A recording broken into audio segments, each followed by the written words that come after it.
नुसतं एकाच प्राण्यावर नाही करायचं. एक प्राण्याची आरती करायची आणि दुसरा प्राणी पोटात कापून खाऊन घ्यायचा. ही भूतदया नहीं। सत्ययुग था, लोगों ने सत बोलना छोड़ दिया तो सत चला गया, सत्ययुग चला गया। फिर आया त्रेता युग, तप का युग था तो तप करना छोड़ दिया, गांव में आके रहने लगे, त्रेता युग चला गया।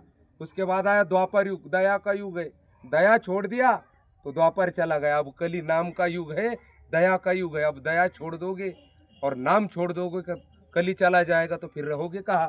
म्हणून नुसतं वानरावर दया करायची नाही, नुसतं एका प्राण्यावरची दया करायची आणि दुसरे प्राणी रात्रंदिवस सध्या श्रावण चालू आहे त्याच्यामुळे भरपूर दाढ्या बिड्या राखून भांडारे ओढून चालू आहे।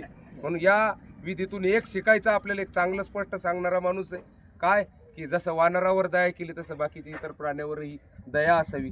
जसं आपल्या लेकराला कोणी कापावं असं आपली इच्छा होत नाही, तसं आपण दुसऱ्याच्या लेकराला कापून खाण्याचा अधिकार भगवंताच्या सृष्टीमध्ये आपल्याला दिलेला नाही। आपण काय सृष्टी नियंते थोडेच म्हणून एखाद्याला मारायचा अधिकार आहे। म्हणून या वानराच्या विधीतून अंत्यविधीतून मी एक दिव्य उपदेश ठेवतो काय, की श्रावण महिना चालू आहे, वानर विधीपासून कोणीतरी एक जणांनी संकल्प घ्यावा, महाराज आजपासून मांस भक्षण बंद बरं का, आजपासून मद्यपान बंद।